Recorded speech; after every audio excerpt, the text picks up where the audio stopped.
Shalom, Bapak Ibu dan jemaat yang terkasih. Renungan kita pada hari ini mengambil tema Hidup sebagai keluarga Allah.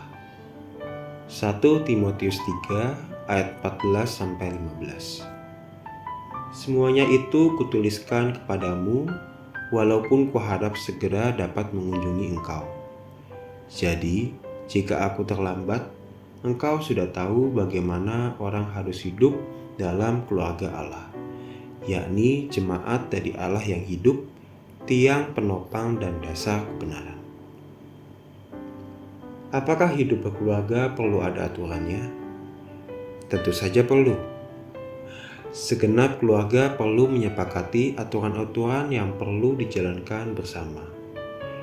Namun yang sama nilainya dengan aturan adalah etika dan nilai moral. Seringkali etika dan moral itu tidak tertulis, namun diyakini dan dijadikan tuntunan.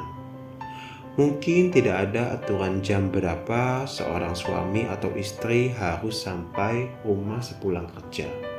Namun kesadaran etis bahwa ada keluarga yang menanti di rumah, itulah yang menuntun orang untuk segera pulang.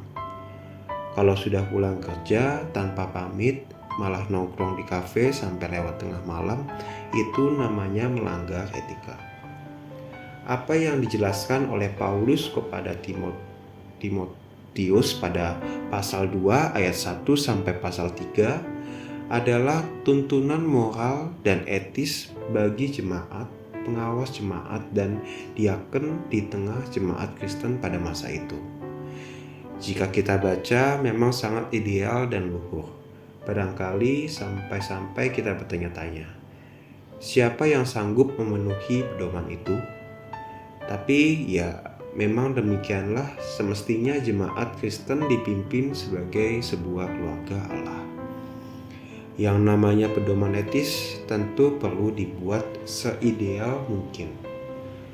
Apalagi kalau jemaat Allah dipahami sebagai tiang penopang dan dasar kebenaran. Tentu tidak boleh main-main, dan setiap orang yang merasa dirinya bagian dari gereja perlu menyadari bahwa ia berada di tengah keluarga Allah. Patut kita renungkan, apakah dalam kehidupan bergereja kita sudah berpegang pada nilai-nilai etika dan moral yang benar, mengacu pada ajaran Kristus? Semoga kita senantiasa dimampukan untuk hidup sebagai keluarga Allah yang mendasari dan menopang kebenaran.